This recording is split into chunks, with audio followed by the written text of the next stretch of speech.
एक समय की बात है। एक राज्य में एक प्रतापी राजा राज करता था। एक दिन उसके दरबार में एक विदेशी आतुंग आया। उसने राजा को एक सुंदर पत्थर उपहार स्वरूप प्रदान किया। राजा वह पत्थर देख बहुत ही प्रसन्न हुआ। उसने उस पत्थर से भगवान विष्णु की प्रतिमा का निर्माण कर उसे राज्य के मंदिर में स्थापित करने का निर्णय लिया और प्रतिमा निर्माण का कार्य राज्य के महामंत्री को सौंप दिया। महामंत्री गांव के सर्वश्रेष्ठ मूर्तिकार के पास गए और उसे वह पत्थर देते हुए बोला, महाराज मंदिर में भगवान विष्णु की प्रतिमा स्थापित करना चाहते हैं। 7 दिवस के भीतर इस पत्थर से भगवान विष्णु की प्रतिमा तैयार कर राजमहल पहुंचा देना। इसके लिए तुम्हें 50 स्वर्ण मुद्राएं दी जाएगी। 50 स्वर्ण मुद्राओं की बात सुनकर मूर्तिकार खुश हो गए और महामंत्री के जाने के उपरांत प्रतिमा का निर्माण कार्य प्रारंभ करने के उद्देश्य से अपने औजार निकाल लिए।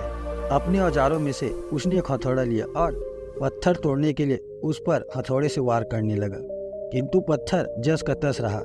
मूर्तिकार ने हथौड़े के कई बार पत्थर पर किए, किंतु पत्थर नहीं टूटा।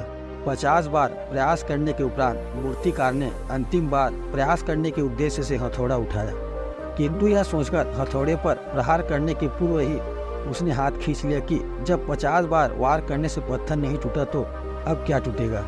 वह पत्थर लेकर वापस महामंत्री के पास गया और उसे यह कह वापस कर आया कि इस पत्थर को तोड़ना नामुमकिन है, इसलिए इससे भगवान विष्णु की प्रतिमा नहीं बन सकती।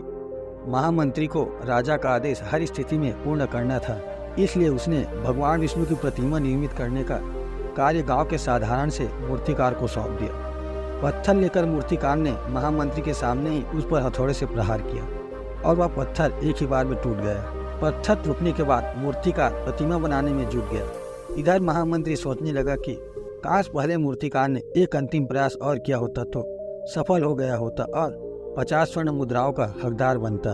तो दोस्तों, हम भी अपने जीवन में ऐसी परिस्थितियों से दो चार होते रहते हैं। कई बार किसी कार्य को करने के पूर्व या किसी समस्या के सामने आने पर उसका समाधान करने के पूर्व ही हमारा आत्मविश्वास डगमगा जाता है और हम प्रयास किए बिना ही हार मान लेते हैं। कई बार हम 1-2 प्रयास में असफल होने पर आगे प्रयास करना छोड़ देते हैं, जबकि हो सकता है कि कुछ प्रयास और करने पर कार्य पूर्ण हो जाता या समस्या का समाधान हो जाता। यदि जीवन में सफलता प्राप्त करनी है तो बार बार असफल होने पर भी तब तक प्रयास करना नहीं छोड़ना चाहिए जब तक सफलता नहीं मिल जाती।